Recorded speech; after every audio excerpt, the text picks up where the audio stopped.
Oke, jumpa lagi dengan Padi Dadakan bersama gue Wisnu dan kali ini ada episode spesial lah intinya buat nge-review paruh musim dari EPL ya, English Premier League yang udah memasuki ya paruh musim ya udah 19 kali main kecuali Manchester City yang memang ada partai tunda satu kali karena dia berlaga di itu ya kejuaraan dunia antar klub ya. Oke, kita bahas Big Six aja teman-teman ya.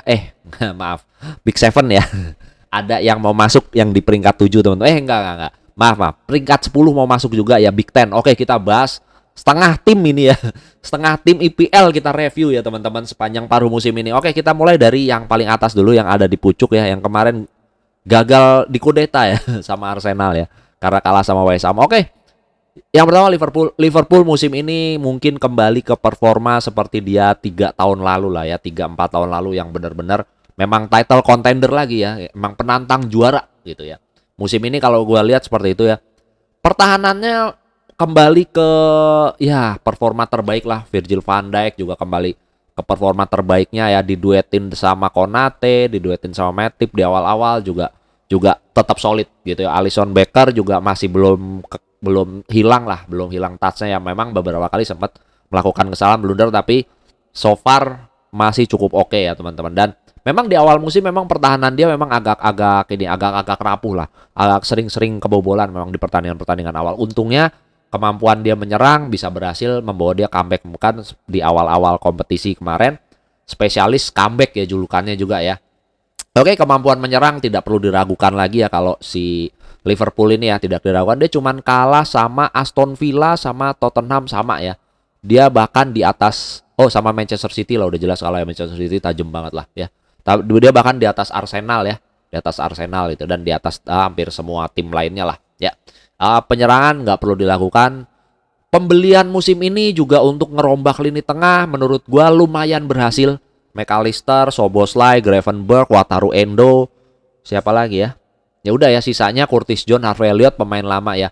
Ketergantungan akan Thiago Alcantara, Fabinho dan Jordan Henderson ya, gelandang-gelandang yang udah tua ya, kecuali Fabinho lah sebenarnya masih layak masuk di skuad Liverpool ya. Kalau yang lain digantikan dengan Szoboszlai, Gravenberch, McAllister. Ini kebentuk lini tengah yang baru ya, yang menurut gua sejauh ini so far lumayan solid lah, lumayan bagus. Memang masih kalau dikategorikan kembali ke era kemasan waktu mereka juara UCL mungkin masih belum ya, karena di situ ada Wijnaldum lebih stabil pada saat itu ya. Mereka prime semua pada saat itu ya, tapi ini kan baru musim pertama ya. Baru musim pertama mereka masih perlu adaptasi juga. Mungkin kedepannya akan lebih solid lagi lini tengah. Lini penyerangan memang tidak setajam Firmansyah ya, trio Firmansyah waktu itu benar-benar gila banget, tapi yang ini menurut gua masih cukup oke lah. Luis Diaz dengan Mohamed Salah tentunya di kanan, ada Luis Diaz, ada Diogo Jota, Darwin Núñez dan Cody Gakpo. Menurut gua banyak opsi dan ya banyak pola permainan yang bisa kebentuk dari 5 orang tersebut ya, teman-teman. Oke, itu aja dari Liverpool. Udah jelas ini title contender, bermainnya solid banget ya. Memang ada beberapa kali hasil yang memang dia apes lah kalau gua bilang, lawan Luton gitu contohnya ya. Terus lawan Arsenal kemarin juga gua rasa layak menang. Lawan MU sayangnya dia kemarin seri 2 kali lawan MU dan Arsenal ya.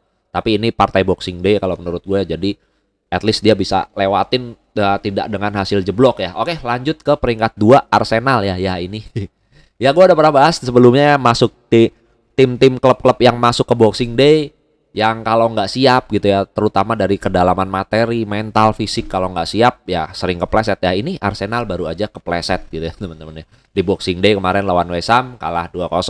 Nah itu yang sering kali bukan pada pas kemarin, yang sering kali gue lihat masuk Boxing Day ini benar-benar diuji kesiapan tim. Yang lolos dari Boxing Day ini menurut gue yang memang tim-tim yang memang secara kedalaman mental, fisik kuat gitu ya teman-teman, untuk menjalani kompetisi ini sampai akhir musim nanti. Di ujiannya memang di Boxing Day ini ya, sering-sering banyak tim yang kepleset. Oke, Arsenal ya musim ini kalau gue lihat memang dia lebih bagus, ada peningkatan dari musim lalu ya, dengan datangnya Declan Rice itu sama Kai Havertz ya. Walaupun awal-awal kurang ini ya, kurang ngegigit lah Kai Havertz, tapi Declan Rice benar-benar jadi jangkar, jadi penyeimbang lini tengah Arsenal. Menurut gue menjalankan perannya dengan baik. Dan menurut gue dengan datangnya Kai Havertz, dengan datangnya Declan Rice, Arsenal musim ini memang tampil lebih baik. Cuman catatannya adalah ketergantungan sama Martin Odegaard. Ya berapa kali gue lihat mereka main tanpa Odegaard, ya memang digantikan Kai Havertz. Kalau ngelawan tim-tim yang di bawah masih oke lah. Ya tapi kalau ngelawan tim-tim yang kelasnya setara atau bahkan ya setara lah ya kita ngomong, keteteran. Ya minim kreativitas dari Arsenal itu sangat sangat bahaya sih, tergantung banget sama Odegaard. Begitu Odegaard nggak main, kreatifnya langsung hilang ya. Jadi bolanya, untungnya musim ini pada saat Odegaard tidak main, Arsenal bisa ngegolin dari set piece.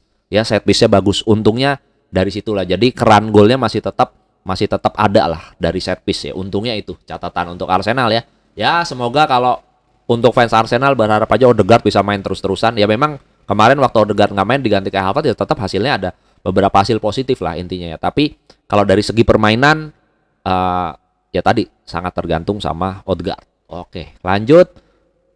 Yang berikutnya, sebelum itu pertahanannya. Kalau pertahanan David Raya menurut gue juga oke.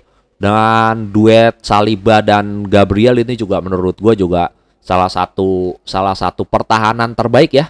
Dia cuman kebobolan 18 gol doang musim ini. Teman-teman ya, sama Liverpool baru kebobolan 16 ya.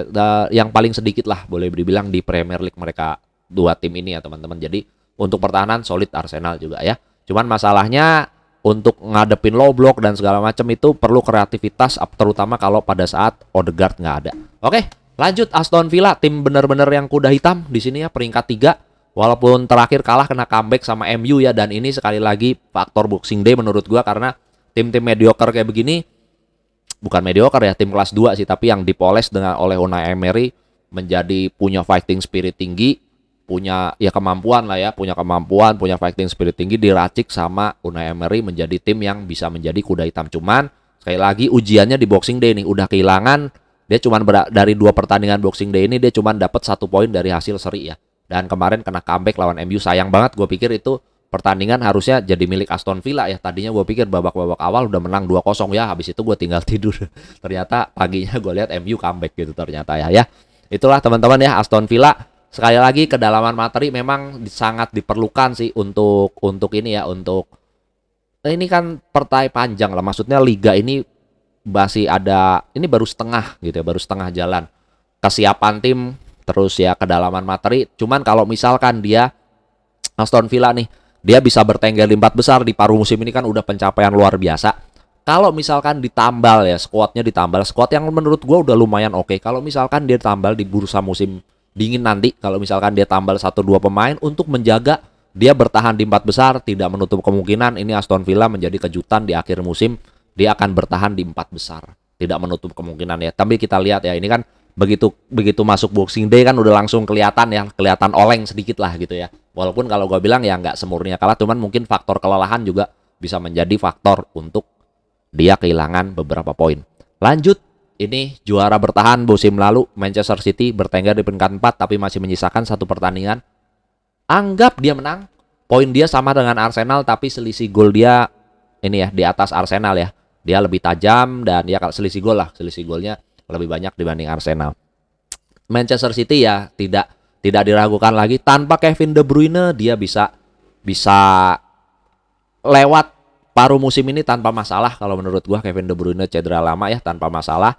Phil Foden bermain bagus, Julian Alvarez bermain bagus, Bernardo Silva bermain bagus, Jack Grealish dan Jeremy Doku di sayap juga bermain bagus. Erling Haaland jangan ditanya, monster ya sekali lagi. Tapi yang gue salut dari Manchester City adalah kehilangan Kevin De Bruyne tidak ngaruh. Tanpa Erling Haaland pun tetap bisa bermain bagus. Ya jadi faktor ya non teknis gitu ya, faktor kedalaman squad sekali lagi kalau gue bilang ya, kedalaman materi dia udah sangat mumpuni karena dia memang ya udah juara bertahan, juara berturut-turut gitu ya. Jadi dia udah tahu lah, udah performanya formulanya mereka udah dapet ya. Bermain tanpa Erling Haaland harus seperti apa, kemarin bermain tanpa Erling Haaland ya, Julian Alvarez jadi ujung tombak, main seperti apa, bermain dengan Erling Haaland dan Julian Alvarez seperti apa, bermain tanpa Kevin dari Bandung seperti apa gitu ya. Jadi udah patternnya udah kebentuk, cuman catatannya cuma satu, tanpa Rodri dia nggak ketemu. Tanpa Rodri sering oleng ya. Ini tim memang sangat bahayanya, memang sangat tergantung dengan Rodri. Tapi siapapun klub manapun ya yang kehilangan Rodri sebagai jangkarnya atau sebagai breaker, sebagai lini tengah ya, sebagai jenderal lapangan tengah, itu pasti ngaruh apapun siapapun timnya ya. Karena nggak ada pengganti yang sepadan di City ya, terutama saat ini nggak ada pengganti yang sepadan dengan Rodri. Gitu ya. Ini salah satu one of the best lah kalau gue bilang Rodri ya di sini ya. Untuk saat ini gelandang bertahan salah satu yang terbaik lah ya di IPL terutama gitu. Nah itu yang masih belum ketemu ya, memang ya sekali lagi gue bilang nggak ada sosok di Manchester City yang bisa gantiin peran Rodri gitu di Manchester City. Kalau di pertahanan kemarin tanpa Ruben Dias gitu ya, dengan Akanji, dengan John Stone, dengan Vardiol gitu yang masih sangat muda gitu. Ya masih fine-fine aja. Manchester City masih fine-fine aja. Yang penting Rodri-nya aja. Ya memang hasil kepleset kemarin ada tanpa Rodri dia kepleset 2 kali bahkan ya kalau nggak salah, kepleset kehilangan poin 2 kali tanpa Rodri waktu itu suspend yang Rodri nyekek orang itu. Nah itu kelihatan banget ya, dari situ gue ambil kesimpulan bahwa Manchester City tanpa Rodri memang agak sedikit oleng gitu. Lini tengahnya nggak stabil gitu ya. Karena kan dia kan main nyerang gitu ya, yang menjaga kestabilan, menjaga keseimbangan kurang powerful lah di situ ya. Oke, Manchester City ya nggak perlu dibahas lebih lanjut lah. Semua orang tahu lah, gila kedalaman materinya, sekuatnya benar-benar mewah. Mantan treble winner ya. Musim lalu treble winner, udahlah nggak usah diragukan, ini tim terbaik memang, bahkan di Eropa pun memang dinobatkan sebagai tim terbaik ya. Cuman masalahnya adalah sekali lagi motivasi mereka habis treble winner. Mungkin itu jadi salah satu faktor ya. Oke, tapi dia juga baru jadi juara dunia antar klub ya.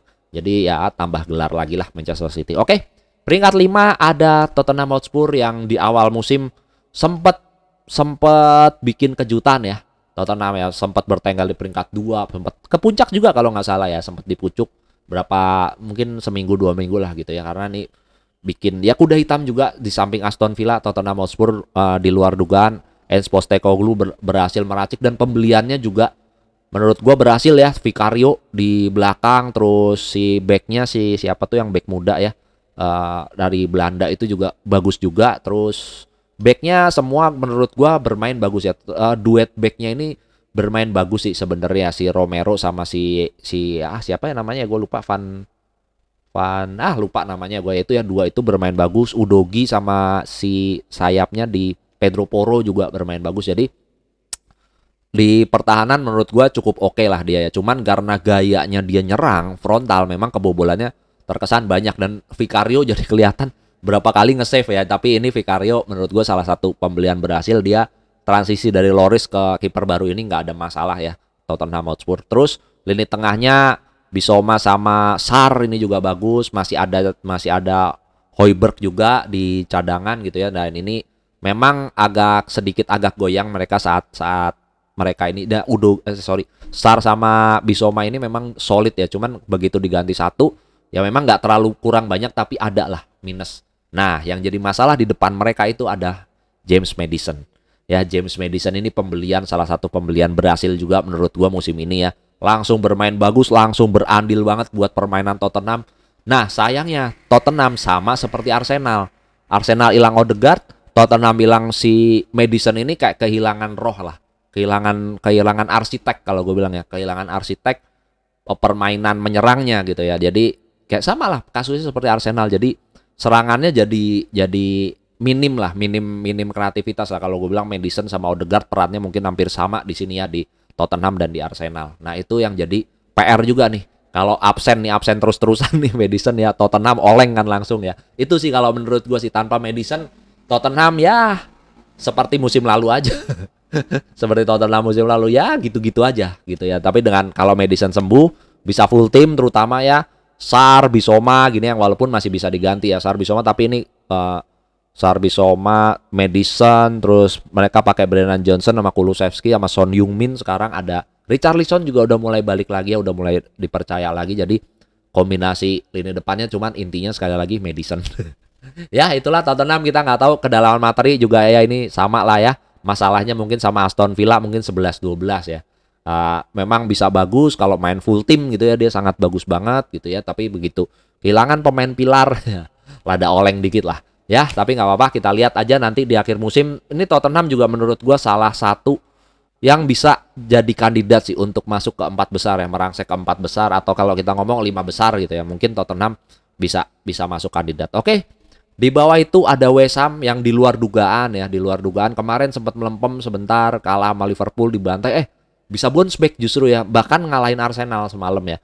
Ngalahin Arsenal dan ya dengan skor cukup telak ya. Itu tadi PR Arsenal kalau di Grendel kena dikenain parkir bus. West Ham pertahanan rapi banget, kuat banget. Kalau dia bisa nggak kebobolan ya, memang karena kemarin Arsenal juga ada sedikit apes lah kalau menurut gua, peluang banyak tapi nggak bisa dikonvert jadi gol ya. Cuman ini West Ham ya tim bertahan ya. Kalau di sini kalau kita ngelihat West Ham ini tim parkir bus lah kalau gua bilang.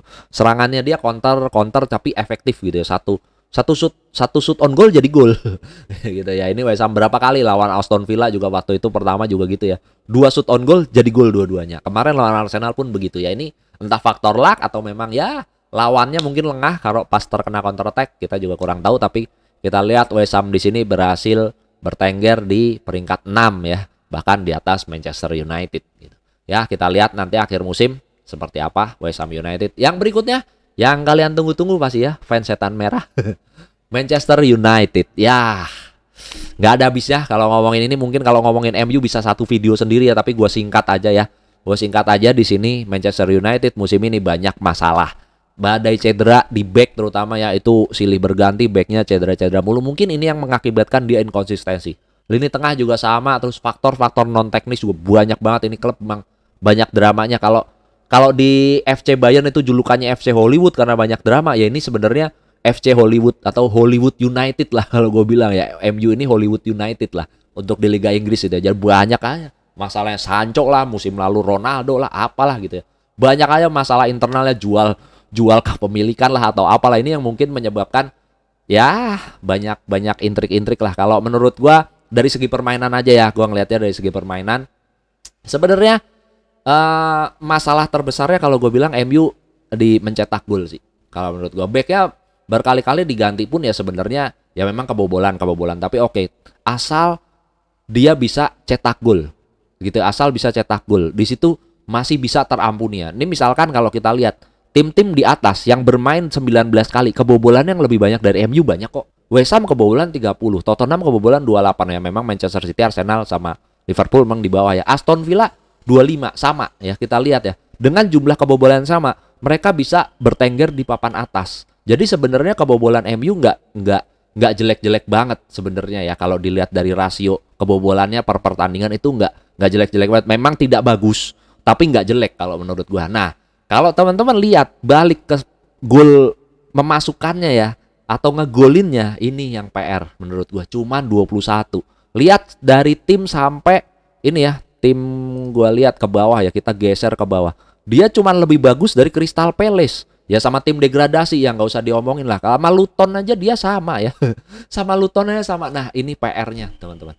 PR dari Manchester United sepanjang paruh musim ini. Kalau menurut gua adalah faktor ya nggak bisa ngegolin gitu ya, nggak bisa ngegolin. Entah strikernya mandul. Kalau menurut gua ya, ini menurut gua kerjasama lini depannya itu nggak solid, bener-bener nggak ada kerjasama ya. Jadi cuman pertandingan terakhir lawan Aston Villa gua ada sedikit melihat harapan di situ ya. Garnacho, Rashford dan Højlund ya, walaupun nggak bagus-bagus banget tapi at least ngelihat sedikit masih ada kerjasama yang nggak kayak partai-partai sebelumnya. Mungkin udah dikeramasin sama Erik ten Hag mungkin di mereka ya, supaya bisa lebih kompak, terutama Rashford.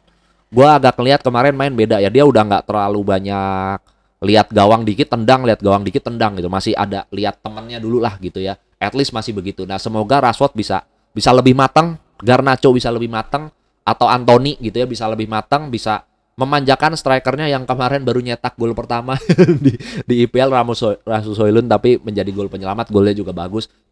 Semoga ini bisa menjadi keran gol baru untuk Rasmus Højlund dan untuk MU ya, untuk fans MU ini terutama harapannya begitu ya. Ya, seperti itu aja catatan gue tentang Manchester United ya. Seperti tadi kalau mau diomong panjang banget kalau mau ngomongin Manchester United. Oke, lanjut Brighton. Musim ini memang Brighton ya kehilangan banyak pemain seperti Caicedo ya, dari sebelum-sebelumnya juga dia udah selalu hilang-hilangan pemain ya. Tapi menurut gue dia selalu bisa keluar dari masalah itu ya, selalu bisa stabil ya di papan tengah. Memang stabil ya di peringkat 7, 8, 6 ya seperti itu ya. Tapi selalu masuk 10 besar ini klub gitu ya. Walaupun ada badai ya, kayak badai cedera juga, suspend gitu ya, terus pemainnya hilang-hilangan, dijual terutama ya gitu, tetap masih bisa stabil. Brighton ini tidak lepas menurut gue dari pelatih Roberto De Zerbi. Ya, ini pelatih yang bagus, gaya permainannya pun bagus, menyerang, menarik ya. Menarik ya, memang ada tokoh sentral lah Kaoru Mitoma gitu di sana ya. Sama ya kemarin Estupiñán udah balik lagi dan ngegolin, golnya cakep banget lawan Tottenham. Dia bisa ngebantai Tottenham bahkan kemarin ya, ngebobolin 4 gitu ya. Tottenham ngebales 2 ya kalau nggak salah, 4-2 semalam Tottenham bisa dilibas sama dia. Cuman ya masih inkonsistensi karena ya ini dia ya. Kadang-kadang kalau gua ngeliat Brighton tuh ya mirip sama Wolves lah, mirip gitu ya. Jadi bermain dia sering banget bermain bagus tapi hasilnya nggak maksimal gitu ya. Ya salah satu faktornya, salah satu bikin yang nggak bikin maksimal ya itu ya. Jadi kadang-kadang dia kebobolan terlalu gampang gitu. Nyerang bagus kalau dilihat ya, dia ngegolin 38. Udah bukan tim yang jelek kalau urusan ngebobol, karena dia memang permainannya menyerang sih ya, memang permainan menyerang. Tapi ya itu tadi sering kebobolan ya, gol-gol culun gitu. Sering banget kebobolan. Jadi faktor-faktor itu yang bikin Brighton ini agak ya, tapi menurut gue ini peringkat 8 nggak jelek kok untuk Brighton yang dengan pemain yang ala kadarnya. Kalau menurut gue ya, pemainnya banyak yang hilang so far, tapi Roberto De Zerbi harus diacungi jempol ya, dengan gaya permainannya atraktif, enak ditonton gitu ya, dan hasilnya nggak jelek gitu ya, tetap bertahan di 8 besar, bahkan di atas Newcastle dan Chelsea dia ya, paruh musim ini ya. Oke, yang berikutnya Newcastle ini gua nggak tahu, seperti masuk angin tim ini ya. Kekalahan diri, kalau teman-teman bisa lihat di 5 pertandingan terakhir dia cuma menang 1 kali loh ini. Ini gua nggak ngerti kenapa ya, emang lagi masuk angin ini. Kalau kemarin-kemarin sempat ya, nggak ada Bruno Guimaraes, itu kelihatan banget Newcastle. Lini tengahnya kopong gitu ya, jadi ditembus gampang, aliran bola ke depannya ya, penghubung lini belakang sama lini depannya nggak ada. Begitu ada Guimaraes sedikit bukan kelihatan gitu, nggak ada ya, bukan sedikit lagi, banyak ngaruh. Tapi begitu ada Bruno G juga main, ini gue nggak tahu apakah gara-gara mentalnya kena, gara-gara nggak lolos dari UCL, itu udah rentetan hasil buruk kan sejak di UCL itu ya, di grup neraka, atau memang kecapean. Ini gue nggak tahu juga nih ya, jadi faktornya apa, yang jelas angin-anginan. Tapi memang kalau dari musim lalu, kalau teman-teman yang suka ngobrol-ngobrol sama gue gitu ya, gue udah bilang kok Newcastle ini nggak, dengan budget dia yang sebenarnya dia tim sultan lah, boleh dibilang tim sultan. Terus ya pemainnya memang masih kelas 2 lah, belum ada pemain-pemain bintang yang benar-benar masuk ke sini ya. Cuman masalahnya gaya bertandingnya itu yang gua nggak gitu suka ya dengan Steve O. Ya memang ya beda-beda selera aja mungkin ya. Ini sepak bola fisik gitu, kalau menurut gue sepak bola fisik Newcastle itu ngandalin otot. Itu lebih cenderung ngandalin otot, sepak bola fisik. Dan ini untuk tim-tim yang mau berjaya, dari musim lalu gue udah bilang kalau tim yang mau tim besar gitu ya, mau menjadi tim besar dengan gaya seperti ini tuh udah ketinggalan ya, menurut gue udah ketinggalan zaman lah. Ya mungkin bisa ya, kayak kemarin Newcastle musim lalu mungkin bisa, di saat tim-tim lain juga ya masih struggle ya, kayak Liverpool musim lalu lagi struggle, Chelsea juga sama ya, musim ini juga sama sih.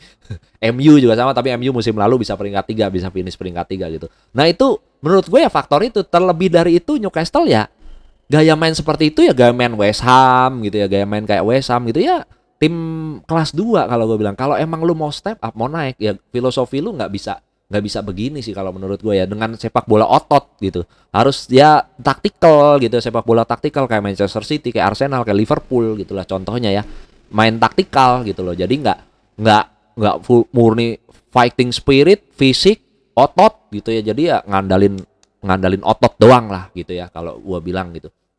Ini yang harus dirubah sih dari Newcastle kalau emang mau jadi tim papan atas ya. Itu harus ya harus ganti pelatih, mau nggak mau ini pil pahit yang harus ditelan ya oleh oleh fansnya ya. Kalau emang mau jadi besar ya harus seperti itu, filosofinya harus dirubah gitu ya. Oke, lanjut terakhir ya, biar genap gitu 10 ya, ada Chelsea yang musim ini boleh dibilang masih mencari jati diri kalau gue bilang ya, karena ini pelatih baru lagi, Mauricio Pochettino memang. Tapi kalau gue lihat sedikit-sedikit masa depannya menurut gue masih ada lah ini ya, menurut gue filosofinya. Kalau Pochettino ya memang dia selalu beresin pertahanan dulu, seperti biasa dulu di Tottenham juga dia begitu ya, dia akan beresin lini pertahanan dulu. Dan luar biasa menurut gue pertahanan Chelsea, walaupun kebobolannya banyak ya, tapi berapa pertandingan gue lihat lumayan solid, lumayan menjanjikan ya. Cuman ini masalahnya menurut gue hampir sama kayak MU ya, lini depannya agak kurang kreatif teman-teman, agak kurang kreatif. Tapi sejak ada Christopher Nkunku balik, menurut gue ini udah sedikit angin segar lah buat Chelsea ya. Jadi variasi serangannya udah mulai terarah jelas. Kalau kemarin ini kan ngandarin Conor Gallagher sama Cole Palmer doang dari tengah gitu ya, benar-benar dari tengah. Kalau sekarang ada Nkunku lebih bervariasi sih serangannya kalau menurut gue ya. Jadi ini ada sedikit harapan lah menurut gua buat Chelsea. Semoga kalau dia mainnya bisa konsisten ya, dia memang ya oke lah gitu ya, di awal masih bisa terima lah gitu ya, masih bisa terima karena ini tim dengan pelatih baru, dengan hampir semua pemainnya baru semua gitu ya. Jadi masalah chemistry pasti kan perlu waktu juga ya. Masalah kekompakan tim pasti masih perlu waktu. Dan ini yang memang gue lihat sih, masalah chemistry dan kekompakan. Tapi gue masih bisa wajar karena ini pemainnya dari klubnya beda-beda semua, dijadiin satu, kumpul jadi satu, harus bermain sebagai tim. Ya ini masalahnya memang itu ya. Kita lihat Pochettino musim ini mungkin musim uji coba buat dia. Kita lihat musim depan apakah dia udah terbentuk, udah solid. Kalau ini solid, menurut gua Chelsea akan masuk ke papan atas musim depan ya, tapi bukan musim ini kalau gua lihat ya. Musim ini ya dia bertahan, syukur-syukur dia bisa nembus ke Eropa. Ya, di kalau UCL sih susah ya. Ya Piala Melon lah gitu. Piala Melon atau UEL lah seenggaknya itu udah bagus banget untuk Chelsea ya. Untuk Chelsea kalau gue lihat musim ini kalau dia masuk UEL aja, kalau UCL kan susah ya. UEL aja menurut gue udah acungin jempol buat Pochettino ya. Ini ngeramu tim ini nggak gampang ya karena sekali lagi pemainnya baru semua. Ya itu aja catatannya, memang permainan Chelsea ya kadang bisa bagus, kadang jelek gitu ya. Jadi gue belum menemukan Chelsea yang sebenarnya. Justru kalau suruh nge-review Chelsea ini gue bingung mau diambilnya yang partai lawan mana nih. Lawan Arsenal bagus, lawan Liverpool bagus, lawan City bagus dia mainnya. Tapi begitu lawan tim gurem, tim ecek-ecek, kalah. Jelek lagi ya. Jadi bingung lah, ini inkonsistensi karena ya tadi gue bilang masih pencarian jati diri lah. Ya udah, paling itu aja ya review 10 Big Ten ya. Big Ten IPL di paruh musim ini ya teman-teman, edisi spesial ini panjang banget ya. Sorry videonya panjang banget, tapi semoga teman-teman berkenan ya. Kalau berkenan bisa di-like, bisa di-subscribe. Kalau gitu gua pamit undur diri dulu. Terima kasih yang udah nonton. See you in the next video. Bye bye.